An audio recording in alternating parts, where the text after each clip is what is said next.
Iko ni bono. Anya ko di igwe, ani ngiri mi igwe. Ekira kwa ngi, oda na mi igwe di bi o. Anya na malo da igwe ndi che ndi aka ndi atulu pete. Ndi to bi igwe, ba bu ndo bo, abuku go ya mu. Ibu so ba na ba lo kene go lule. Abana bo so ma bala na wa yesu orilezu ndi che.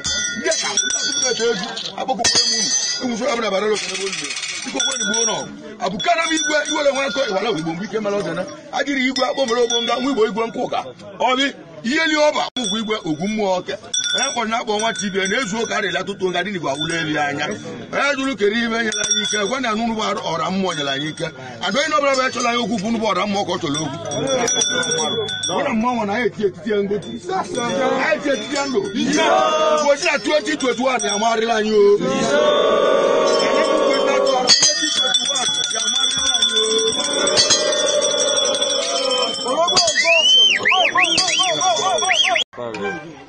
Mama boy mana na eti mmaw we go na mmaw da arwa ga na eti na eti se na eti na de mma ogoro na rusika o na bulo no na boy no ni ma pa na ekulu mu we no na boy akala ja chawale ya lo tie o akala ja na chawara no ya chawa dika ka ngwa unu ogu ka eti mmaw wa ka ahụ ogo ndi sa eti mmaw na North Nigeria na ogo ndi bulu mmaw ma na ba ka ahụ na North Nigeria because no do ba ko ju wa de na arwa.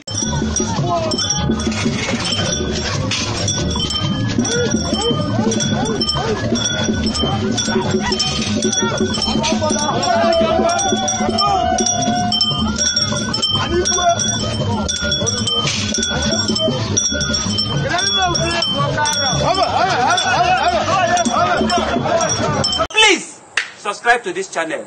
Please subscribe. Please subscribe. Subscribe. Share this video. Subscribe to this channel. Tell your friends to subscribe to this channel. Subscribing to this channel is very, very free.